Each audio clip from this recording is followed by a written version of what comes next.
Dieu a tant aimé les hommes qu'il a donné son Fils, son unique, pour qu'aucun de ceux qui se confient en lui ne soit perdu, mais que chacun accède à la vie éternelle.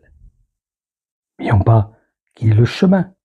Jésus, le Christ, est le chemin, la vérité, la vie. Voici donc la bonne nouvelle que nous sommes venus vous annoncer. Ce que Dieu avait promis à nos ancêtres, il a pleinement accompli pour nous, leurs descendants, en ressuscitant Jésus. N'est-il pas écrit au psaume 2 « Tu es mon fils, aujourd'hui je fais de toi mon enfant ». Dieu avait annoncé qu'il le ressusciterait sans retour, possible à la terre et sans décomposition de son corps.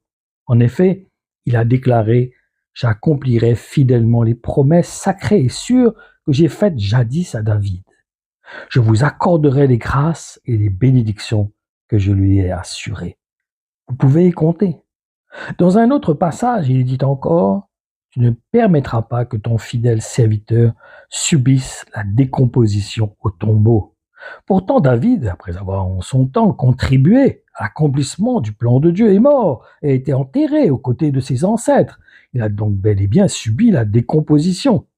Mais celui que Dieu a ressuscité ne l'a pas subi. C'est comme les enfants de Dieu, ceux qui ont placé leur foi en Jésus-Christ, qui est l'épouse de Jésus-Christ, la Vierge sage qui entretient l'huile dans sa lampe, sera enlevée de la même façon. La même façon que Christ a été ressuscité, ceux qui placent leur confiance en Jésus-Christ seront ressuscités, passeront de la vie à la mort, passeront de cette terre au ciel de la même façon. Quelque part, ils seront ressuscités spirituellement.